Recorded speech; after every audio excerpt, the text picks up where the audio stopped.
Hello everyone, welcome back to our channel. तो इससे पहले मैं अपलोड कर चुका हूं रिप्रोडक्शन वाले चैप्टर के कुछ इंपॉर्टेंट क्वेश्चन, और अब इस वीडियो में हम करने वाले हैं कंट्रोल एंड कोऑर्डिनेशन चैप्टर के बोर्ड लेवल के क्वेश्चंस। ठीक है, जिनकी ज्यादा प्रोबेबिलिटी है कि वो बोर्ड में आएंगे। ठीक है, वो वाले क्वेश्चन अभी हम करने वाले हैं। इस वाले वीडियो में मैं अभी 10 क्वेश्चन ही लेके आया हूं। ठीक है, मैं नहीं चाहता ज्यादा बड़ा वीडियो हो जाए, तो एक बार हम 10 क्वेश्चन कर लेते हैं, बाकी क्वेश्चन मैं नेक्स्ट वीडियो में अपलोड कर दूंगा।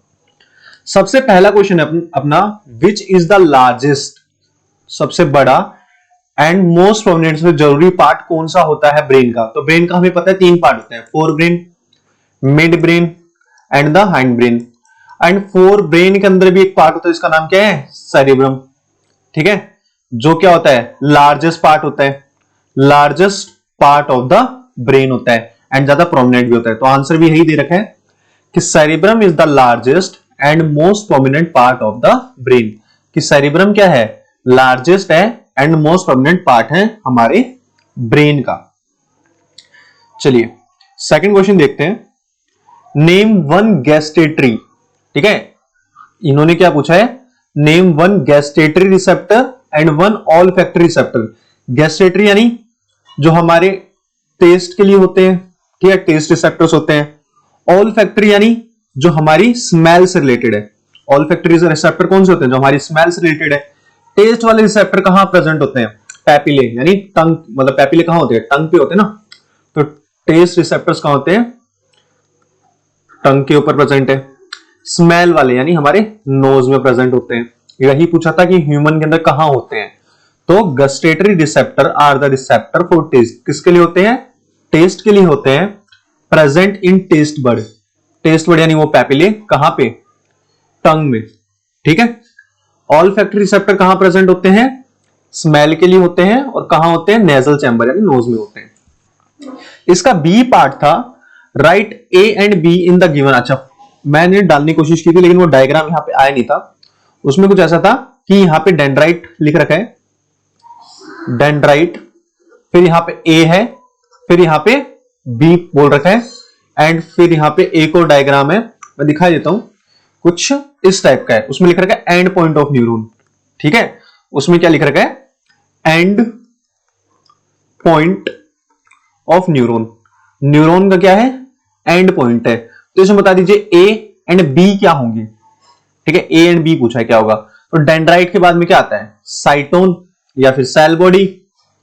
फिर क्या आता है, फिर कहां जाती है इंपल्स, एक्सोन पे जाती है, एंड लास्ट में एंड पॉइंट ऑफ न्यूरॉन यानी नर्व एंडिंग पे जाती है। तो ए एंड बी पूछा था, तो ए हमारा क्या हो जाएगा, ए हमारा क्या हो जाएगा, ए हमारा हो जाएगा साइटोन। ठीक है, ठीक है, ए क्या हो गया, साइटोन हो गया। डेंड्राइट के बाद कहां जाती है इंफॉर्मेशन, साइटोन पे जाती है, साइटोन या फिर cell body. And B part हमारा क्या हो जाएगा, एक्सोन, एंड लास्ट में क्या है, नर्व एंडिंग।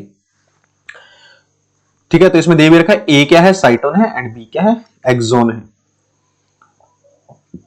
थर्ड क्वेश्चन देखते हैं, right the main function of the following.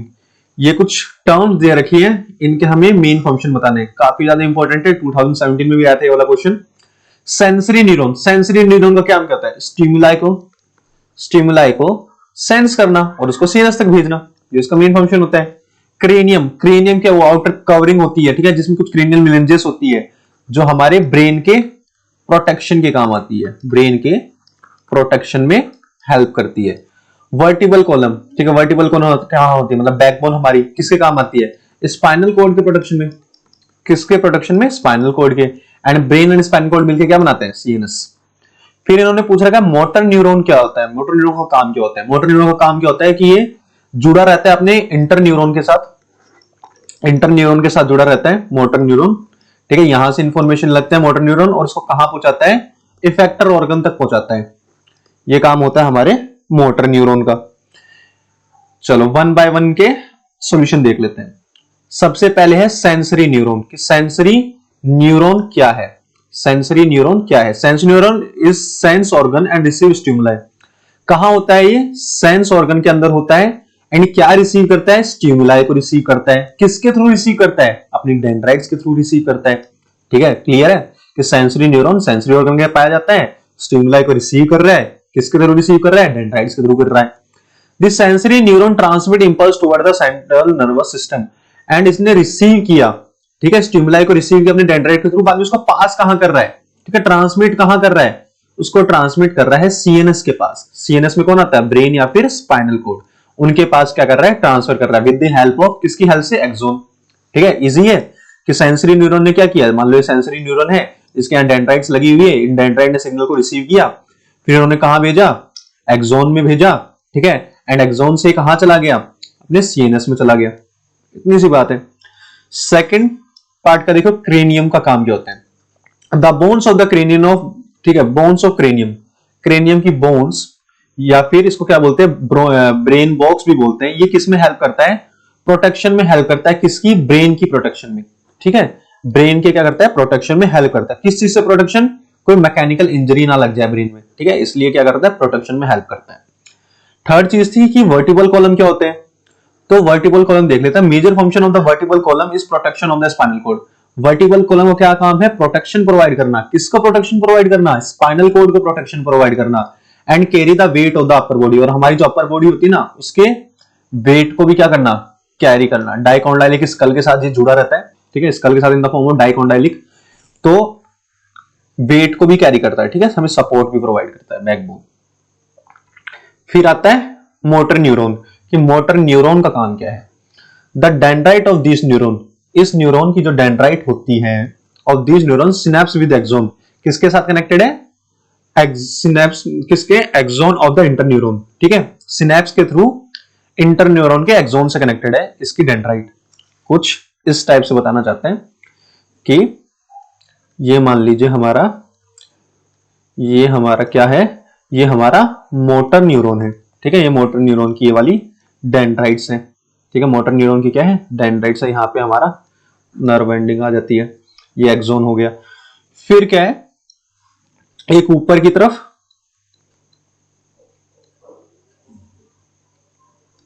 ऊपर की तरफ जो है हमारा, ठीक है, ऊपर की तरफ क्या है, हमारा इंटरन्यूरॉन है जो सीएनएस के पास है, इंटरन्यूरॉन जो सीएनएस के पास है, ठीक है, कहां पर है, सीएनएस की तरफ है इंटरन्यूरॉन।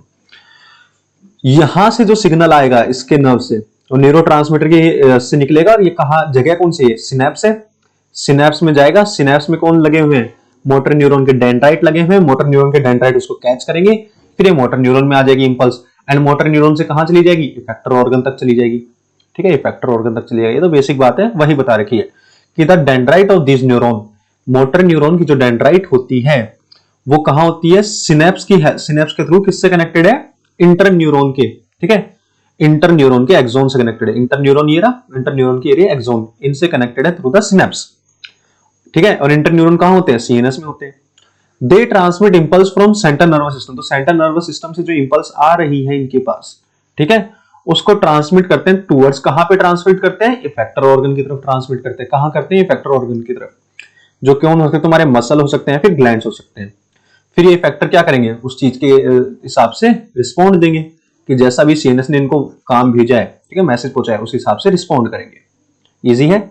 फोर्थ क्वेश्चन देखिए, why does the flow of signal in synapse, synapse के अंदर जो फ्लो ऑफ सिग्नल होता है from axonal and, axonal and से ऑफ वन न्यूरॉन, एक न्यूरॉन के तो एक्सोन एंड है, एंड दूसरे न्यूरॉन की वहां पे क्या आ रही है, डेंड्राइट पे आ रहा है, take place but not in, ठीक है, एक्सोन से डेंड्राइट की तरफ तो जा रहा है, बट डेंड्राइट से एक्सोन की तरफ क्यों नहीं आता। देखो मैंने अभी भी बताया कि यहां पे इस साइड में, ठीक है, यहां देखिए ध्यान से, 1 second, let me switch the pen. यहां पे मैंने अभी बताया कि यहां पे क्या रिलीज हो रहे हैं, न्यूरोट्रांसमीटर्स रिलीज हो रहे हैं, ठीक है, एक्सोन एंडिंग में क्या पाए जाते हैं, न्यूरो ट्रांसमीटर पाए जाते हैं, एंड ये न्यूरोट्रांसमीटर क्या होते हैं, बहुत ज्यादा इंपॉर्टेंट होते हैं सिनेप्स के थ्रू सिग्नल को कैरी करवाने के लिए। अब एक्सोन की एंडिंग में प्रेजेंट है, तो एक्सोन की एंडिंग से तो डेंड्राइट में जा सकता है, लेकिन डेंड्राइट के पास थोड़ी ना है ये न्यूरोट्रांसमीटर जो डेंड्राइट से एक्सोन में वापस चला जाए, ठीक है, इसलिए जो सिग्नल का फ्लो है वो कैसा है, यूनिडायरेक्शनल है। कैसा है, यूनिडायरेक्शनल टाइप ऑफ फ्लो हमें देखने को मिलता है। तो यहां पे देख लीजिए, आंसर पढ़ लेते हैं एक बार, क्या दे रखा है, एट द सिनेप्स, सिनेप्स में क्या हो रहा है, फंक्शनल जंक्शन, पहली बात तो इन्होंने बता रहा है कि सिनेप्स होता है क्या, सिनेप्स क्या होता है, फंक्शनल जंक्शन होता है, किसके बीच में, दो न्यूरॉन के बीच में। एक्सोन टर्मिनल कम इन, एक्सोन टर्मिनल क्या रहता है, पास में, ठीक है, क्लोज प्रोक्सिमिटी, पास में रहता है किसके, डेंड्रोन टर्मिनल, ठीक है, दूसरे न्यूरॉन के डेंड्रोन के से जुड़ा रहता है, ठीक है, जुड़ा तो नहीं रहता, मतलब उसके करीब रहता है, क्लोज प्रोक्सिमिटी में रहता है। Axonal terminal is expanded to form pre synaptic, axonal terminal आगे जाके इसके लास्ट पार्ट कौन सा है यहां पे, इस वाले पार्ट को क्या बोलेंगे, प्री सिनेप्टिक नोब, ठीक है, पहले वाले न्यूरॉन का यहां पे क्या है, प्री सिनेप्टिक नोब है, जो क्या निकालेगा, एसिटाइलकोलिन, जो कि क्या अपना न्यूरोट्रांसमीटर है वो रिलीज करेगा, तो वहां पे वो है। And the other dendrite terminal form, और डेंड्राइट टर्मिनल क्या बनेगा, पोस्ट सिनेप्टिक डिप्रेशन बनाएगा, मतलब वो बता रहा है कि यहाँ पे एक जगह तो क्या होता है, ठीक है, ये मान लो बना ही लेते हैं हम वापस से, ठीक है, साइटोन हो गया, डेंड्राइट से निकल गया, एक्सोन हो गए, फिर एक्सोन एंडिंग हो गई, ठीक है, ये सिनेप्टिक नोब हो गया आपका, जहां से न्यूरोट्रांसमीटर रिलीज होगा। फिर हमें क्या बनाना पड़ेगा, अब हमें बनाना पड़ेगा एक दूसरा वाला न्यूरॉन, अब हमें क्या बनाना पड़ेगा, एक दूसरा वाला न्यूरॉन बनाना पड़ेगा, ये उसकी डेंड्राइट्स है, ठीक है, ये उसकी नर्व एंडिंग्स हो जाएगी यहाँ पे, ठीक है, सिनेप्टिक नोब यहाँ पे। अब यहाँ से भी निकल सकता है वो केमिकल न्यूरोट्रांसमीटर, ठीक है, यहाँ से, क्योंकि यहाँ पे तो प्रेजेंट है ना वो, एंड यहाँ से भी क्या करेगा, यहाँ से भी निकलेगा ही, ठीक है, इजीली सबको पता है। अब क्या करेगा, यहां से तो वो निकल के जा सकता है यहाँ पे, लेकिन यहाँ पे थोड़ी ना कोई न्यूरोट्रांसमीटर जो वापस चला जाए, वो ही बात है। इन बिटवीन द टू, और ये जो जगह है इसको क्या बोलते हैं, सिनेप्स बोलते हैं ना इस जगह को, जहां पे लगे हुए हैं, मतलब कनेक्टेड नहीं है, बीच में जो गैप है इसको क्या कहेंगे, सिनेप्स कहते हैं। इन बिटवीन द टू, इन दो न्यूरॉन के बीच में lies a narrow fluid field space, इन दोनों के बीच में यहाँ पे फ्लूइड फील्ड स्पेस है, ये क्या है, फ्लूइड फील्ड स्पेस है, इसको हम क्या कहते हैं, सिनेप्टिक क्लेफ्ट कहते हैं। क्या कहते हैं, सिनेप्टिक क्लेफ्ट। ये जो फ्लूइड फील्ड स्पेस है इसको क्या कहेंगे, सिनेप्टिक क्लेफ्ट कहेंगे। पहले वाला जो न्यूरॉन है इसको क्या कहेंगे, प्री सिनेप्टिक न्यूरॉन, बाद में जो न्यूरॉन आ रहा है उसको पोस्ट सिनेप्टिक, पोस्ट यानी बाद में। As the nerve impulse reaches the presynaptic knob, जैसे ही nerve impulse presynaptic knob यानी यहां पहुंचेगी, जैसे ही नर्व कहां पहुंच गई, प्री सिनेप्टिक नोब पे पहुंच गई, कहां पहुंच गई, प्री सिनेप्टिक नोब पे पहुंच गई। द सिनेप्टिक वेसिकल्स, यहां पे जो सिनेप्टिकल वेसिकल्स है वो एक्टिवेट हो जाएंगे और क्या रिलीज करेंगे, न्यूरोट्रांसमीटर्स को रिलीज करेंगे। न्यूरोट्रांसमीटर कहां आएंगे, हमारे सिनेप्टिकल क्लेफ्ट यानी सिनेप्स में आ जाएंगे। The neurotransmitter molecule diffuse across the gap, ये गैप को क्या करेंगे, क्रॉस करेंगे न्यूरोट्रांसमीटर्स, ठीक है, इन कांटेक्ट, और कहां चले जाएंगे, पोस्ट सिनेप्टिक मेम्ब्रेन यानी नेक्स्ट वाले न्यूरॉन के डेंड्राइट के पास चले जाएंगे। In this way nerve impulse passes, इस तरीके से तुम्हारी नर्व इंपल्स पास कर जाएगी एक न्यूरॉन से दूसरे, the minute gap to stimulate dendron of another neuron, ठीक है, पहले वाले न्यूरॉन से दूसरे वाले न्यूरॉन के डेंड्राइट पे चली गई। The synapse act as one way, ये वन वे वॉल्व की तरह काम करता है, ठीक है, एक ही डायरेक्शन में क्या करता है, इंपल्स को कंडक्ट करता है in only one direction, very very important, ठीक है, सिनेप्स क्या जाती है, सिर्फ एक ही डायरेक्शन में जाती है।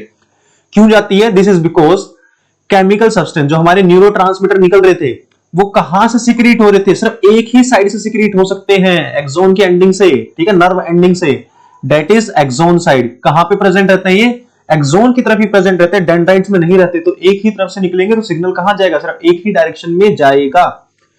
It carries impulse across the synapse, ठीक है, और ये क्या काम करता है, इंपल्स को कैरी करता है along the synapse and passes, और कहां पहुंचा देता है, डेंड्रॉन पे पहुंचा देता है of the other neuron. In this way impulse travel across the neuron, इस तरीके से इंपल्स हमारे न्यूरॉन के थ्रू ट्रांसफर कर जाती है, लेकिन सिर्फ एक ही डायरेक्शन में, कहां से कहां, एक्सोन से, axon of one neuron to the dendrite या फिर dendron of another neuron through the synapse. समझ में आया कि यहाँ पे न्यूरोट्रांसमीटर होते हैं तो यहीं से रिलीज होते हैं फिर दूसरे पे जाते हैं, यहाँ कुछ ऐसा होता नहीं है कि वो रिवर्स में आ जाए, ठीक है ही नहीं यहाँ पे जो क्रॉस करके यहाँ चला जाए, इसलिए कैसा होता है, यूनिडायरेक्शनल होता है। फिफ्थ क्वेश्चन देखिए, फिफ्थ क्वेश्चन में हमें क्या पूछ रखा है, reflex arc continue to be more efficient, ठीक है, मोर एफिशिएंट है, क्विक रिस्पॉन्स देने के लिए हमें रिफ्लेक्स आर्क को प्रीफर करना चाहिए, ब्रेन वाला जो पार्ट है, ठीक है, ब्रेन वाले जो ब्रेन पे हमें इतना डिपेंड नहीं रहना चाहिए रिफ्लेक्स रिस्पॉन्सेस के लिए। क्यों, क्योंकि ब्रेन के पास यार ब्रेन सोचता बहुत है, ठीक है, सोचता बहुत है, एंड सोचता बहुत है तो उसमें टाइम ज्यादा लगा देता है, तो यहाँ पे टाइम चलता है, टाइम की वजह से यहाँ पे जो भी रिस्पॉन्ड वगैरह रहते हैं वो डिले हो जाते हैं, ठीक है, डिले हो जाते हैं, तो इसलिए हम ब्रेन पे रिलाई नहीं कर सकते। दूसरा रीजन क्या है यार, ब्रेन ऑलरेडी इतना बर्डन है, ठीक है, उसके पास ऑलरेडी बहुत ज्यादा ट्रैफिक है सिग्नल्स वगैरह का, तो उसको ज्यादा फालतू में लोड और नहीं देना, इसीलिए हम किस पर रिलाई करते हैं, स्पाइनल कॉर्ड पर रिलाई करते हैं रिफ्लेक्स एक्शंस के लिए। वही चीज है जो बतानी है हमें, 2017 के अंदर क्वेश्चन आया था, चलिए देख लेते हैं क्या है। रिफ्लेक्स एक्शन, रिफ्लेक्स एक्शन क्या है? ऑटोमेटिक एक्शन होता है, अपने आप से चलता है, ठीक है, तुम्हें ज्यादा सोचना नहीं पड़ता उसमें, इसीलिए तो वो रिफ्लेक्स एक्शन है, ठीक है, सोचते तो ब्रेन से करवाते हैं ना फिर हम। एंड क्या स्पॉन्टेनियस है, यानी होता है, ठीक है, रिस्पॉन्स टू स्टिमुलस, किसके लिए स्पॉन्टेनियस है? कोई भी स्टिमुलस आएगा तो वो रिस्पॉन्ड करेंगे। द पाथवे, और रिफ्लेक्स एक्शन के दौरान जो पाथवे परफॉर्म होता है, जो पाथवे से नर्व इंपल्स गुजरती है, ठीक है, एंड रिस्पॉन्स लाती है, उसको हम क्या बोलते हैं? रिफ्लेक्स आर्क बोलते हैं, ठीक है। The pathway taken by the nerve impulse, जो पाथवे यूज कर रही है एंड रिस्पॉन्स इन रिफ्लेक्स, और रिफ्लेक्सेशन के दौरान रिस्पॉन्ड कर रही है, उस पाथवे को हम क्या कहते हैं? रिफ्लेक्स आर्क कहते हैं। काफी ज्यादा इंपॉर्टेंट है रिफ्लेक्स आर्क की डेफिनेशन भी। रिफ्लेक्स एक्शन भी पता होना चाहिए तुम्हें, एंड रिफ्लेक्स आर्क भी पता होना चाहिए, पूछ ही लेते हैं। इट कंसिस्ट ऑफ, ठीक है, रिफ्लेक्स एक्शन के दौरान जो क्या क्या चीजें होती है वहां पे। एक तो होता है रिसेप्टर, जो सिग्नल को या फिर स्टिमुलाई को क्या कर रहा है? रिसीव कर रहा है, ठीक है। सेंसरी नर्व होती है, सेंसरी नर्व यानी अपेरेंट, जो रिसेप्टर से वाले सिग्नल कहां तक ले जाएगी? सीएनएस तक ले जाएगी। फिर होता है स्पाइनल कोड, ठीक है, ब्रेन नहीं है इसमें, याद रखना क्या है? स्पाइनल कोड है। फिर क्या है? स्पाइनल कॉर्ड में कुछ रिले न्यूरॉन्स है, फिर रिले न्यूरॉन के बाद रिले न्यूरॉन किसको सिग्नल भेजते हैं? मोटर न्यूरॉन को या फिर मोटर नर्व को। एंड मोटर नर्व से क्या निकलती है? मोटर नर्व यानी इफेरेंट नर्व्स, ठीक है, ये क्या करती है? सिग्नल को इफेक्टर ऑर्गन तक वापस लेके आती है, जो कि तुम्हारा मसल या फिर ग्लैंड हो सकता है। Reflex arc is involved in animal, किसमें देखने को? एनिमल में देखने को मिलता है, because the thinking process of brain is not fast. Brain क्या करता है? सोचने में टाइम बहुत बर्बाद करता है, ठीक है, not fast. Reflex arc enable the body to give, reflex arc के दौरान हमें क्विक रिस्पॉन्स की जरूरत रहती है, ठीक है, क्विक रिस्पॉन्स। किसके लिए? कोई भी हार्मफुल स्टिमुलाई है, जैसे हम गर्म पानी को छू देते हैं या फिर कुछ न्यूक्लियर ऑब्जेक्ट को छू देते हैं उस दौरान, सो डेट चांसेस, ताकि क्या हो? हमारे पास डैमेज के चांसेस कम हो हमारी बॉडी में, ठीक है, वो डिक्रीज हो जाए। इट ऑल्सो प्रिवेंट, ये क्या करता है? रिफ्लेक्स एक्शन और क्या करता है? प्रिवेंट करता है overloading of the brain. Brain यार ऑलरेडी इतना बिजी है, ठीक है, उसको फालतू के काम नहीं करवाने, सो और थक ना जाए ब्रेन, इसलिए हम क्या करते हैं? सारे सिग्नल स्पाइनल कोड से करवाते हैं सारा काम। Many animal have very little or none of the complex neuron network needed for thinking. कुछ ऑर्गेनिजम्स होते हैं, ठीक है, एनिमल्स होते हैं जिनको ज्यादा कॉम्प्लेक्स न्यूरॉन, जिनमें ब्रेन वगैरह नहीं होते, nerve fibres and ganglia present रहते हैं, उसकी बात कर रहे हैं। So it is likely that reflex arc has evolved N efficient way of functioning, तो उनमें भी रिफ्लेक्स आर्क क्या है? एफिशिएंट वे ऑफ फंक्शनिंग है, ठीक है। कब फंक्शनिंग है? बिना सोचे समझे, बिना थॉट प्रोसेस के ही काम हो रहा है, ठीक है। जैसे तुमने गर्म चीज को छुआ तो तुमने सोचा थोड़ी ना कि तुम्हें हाथ पीछे हटाना है, तुमने तुरंत हटा लिया, ठीक है। अगर सोचने लग जाते तो इतने में तो हाथ जल जाता, तो बिना थॉट प्रोसेस के सारा काम चल रहा है। However even after complex neural network has come, लेकिन जब कॉम्प्लेक्स न्यूरल नेटवर्क आ भी गया एडवांस लोगों में, तब भी रिफ्लेक्स एक्शन क्या यूज करता है? स्पाइनल कॉर्ड वगैरह कोई यूज करता है, क्योंकि उसमें क्विक रिस्पॉन्स है, बहुत जल्दी रिस्पॉन्स मिलता है, ठीक है, इसलिए। चलो आई होप ये आ गया होगा, फिर भी कोई डाउट रहे ना तो आप कमेंट सेक्शन पूछ सकते हैं। 6 क्वेश्चन देखिए, 6 क्वेश्चन में क्या पूछ रहे हैं? ये पूछ रहे हैं रिफ्लेक्स आर्क। अरे यार वही बात, जो पाथवे होता है रिफ्लेक्स के दौरान, जो नर्व जो पाथवे फॉलो करती है उसको क्या कहते हैं? रिफ्लेक्स आर्क कहते हैं। Trace the sequence of event which occur in our body when a bright, जब ब्राइट लाइट आएगी तो हम उसको सेंस करेंगे, सेंस करके उसको सीएनएस के पास भेजेंगे, सीएनएस जो भी ऑर्डर देगा वो मोटर के थ्रू हम इफेक्टर ऑर्गन को भेजेंगे। एंड आई के केस में क्या होता है? हमारा प्यूपिल वगैरह उसको हम छोटा है बड़ा कर लेंगे depending on the light intensity. वही चीज है, वही बतानी। आंसर देखते हैं, चलो पहले तो रिफ्लेक्स आर्क बता रहा है ये। रिफ्लेक्स आर्क क्या होता है वो देख लेते हैं। द पाथवे, वो वाला पाथवे जो नर्व इंपल्स ने यूज किया है, ठीक है, taken place by the nerve impulse. कब? रिफ्लेक्स एक्शन के दौरान। कहां से? कहा? रिसेप्टर ऑर्गन से लेके स्पाइनल कॉर्ड एंड वापस से इफेक्टर ऑर्गन की साइड में के दौरान जो पाथवे फॉलो हुआ है रिफ्लेक्स एक्शन के दौरान, उसको हम क्या कहते हैं? रिफ्लेक्स आर्क कहते हैं, ठीक है, वेरी इंपॉर्टेंट।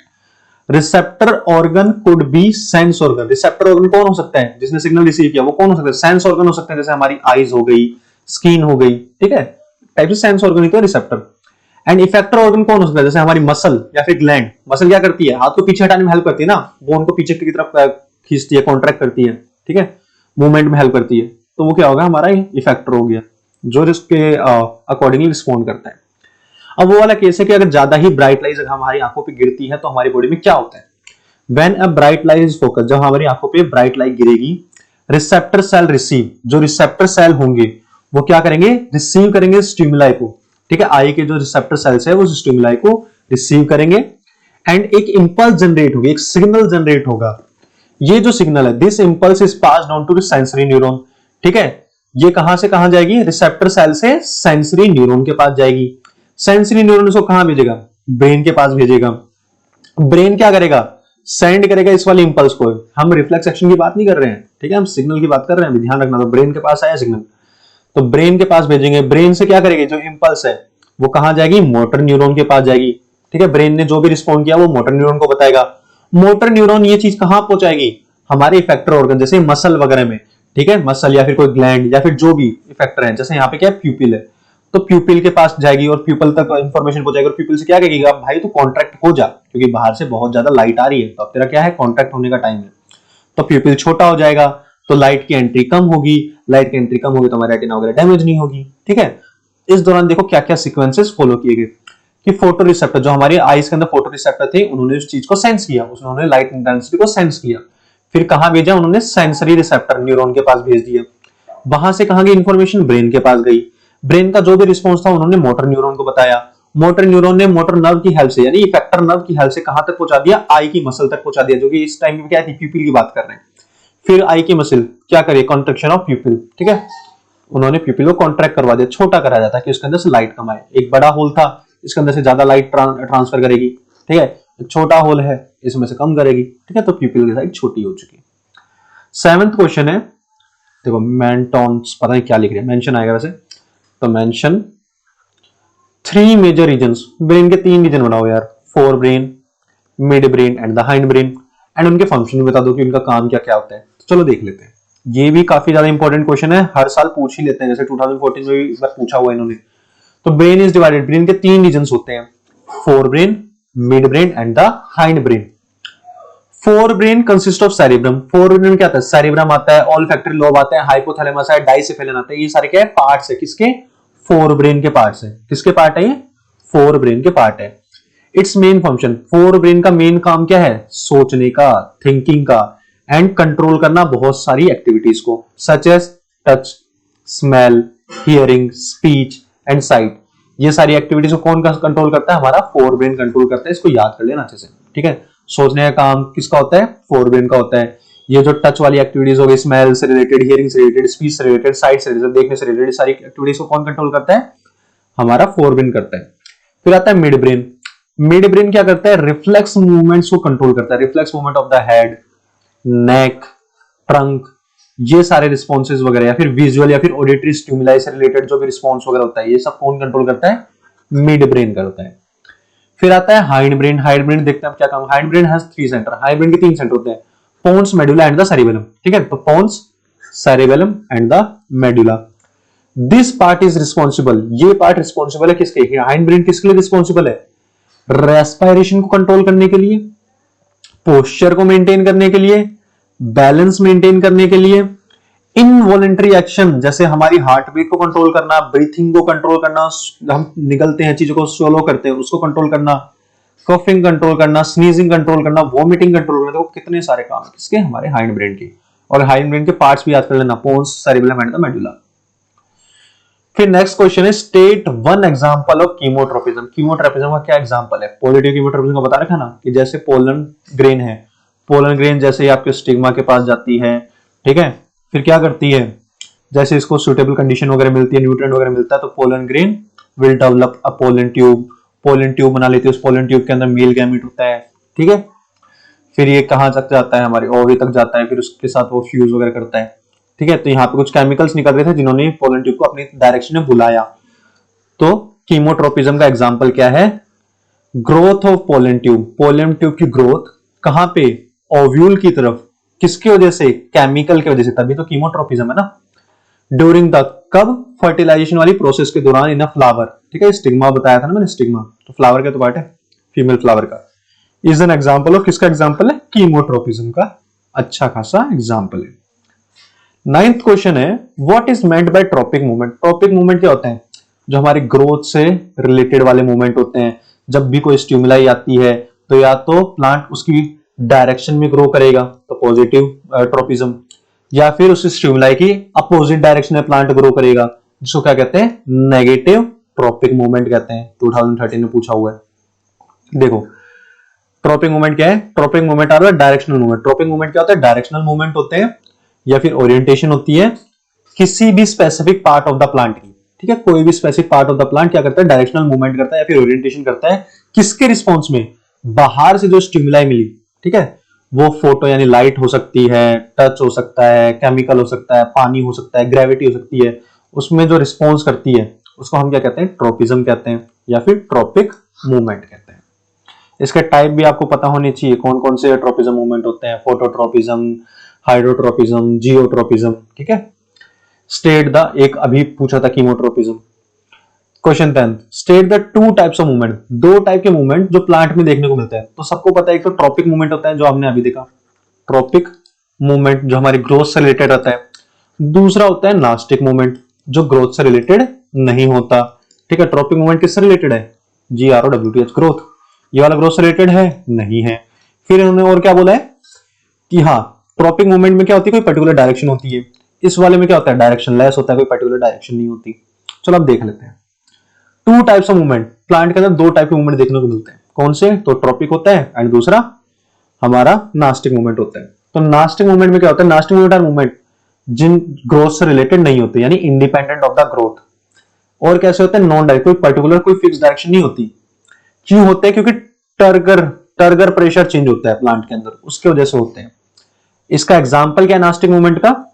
जैसे क्लोजिंग ऑफ लीव्स, पत्तियां बंद हो जाती है जैसे इसको छूते हैं, जैसे छुई मुई प्लांट में, टच मी नॉट प्लांट में क्या होता है? पत्तियां क्लोज होती है, सिकुड़ जाती है, कॉन्ट्रैक्ट कर जाती है, जैसे हम उसको टच करते हैं, ठीक है, टर्गर प्रेशर उसका चेंज हो जाता है। तो ये कोई ग्रोथ से रिलेटेड तो मूवमेंट नहीं था, इसकी कोई पर्टिकुलर डायरेक्शन भी नहीं है, ठीक है, लेकिन हो रहा है। तो कैसा वाला टाइप का मूवमेंट है? ये नास्टिक मूवमेंट है। ट्रॉपिक मूवमेंट वही है जिसको हम ट्रोपिज्म भी कहते हैं, जो किससे रिलेटेड है? ग्रोथ से रिलेटेड होते हैं, ठीक है। प्लांट क्या करेगा? या तो स्टिमुलाई की डायरेक्शन में ग्रो करेगा तो पॉजिटिव टाइप का, या फिर स्टिमुलाई की अपोजिट डायरेक्शन में ग्रो करेगा तो नेगेटिव टाइप का। और इनमें क्या डायरेक्शन, मैं बोल ही रहा हूं कि या तो पॉजिटिव डायरेक्शन, नेगेटिव, तो डायरेक्शन भी होती है। एंड स्लो होते हैं, प्लांट ग्रो कर रहा है ना, तो ग्रो करने में टाइम लगता है, तो कैसे होते हैं? स्लो होते हैं। नास्टिक मूवमेंट कैसे होते हैं? फास्ट होते हैं। इसका एग्जांपल क्या है? जैसे movement of a part of the plant, जैसे ही लाइट प्लांट के ऊपर गिरी तो वो या तो लाइट की डायरेक्शन में जाता है, यानी लाइट की डायरेक्शन, जैसे स्टेम है, लाइट की डायरेक्शन में ग्रो करती है, स्टेम क्या करती है?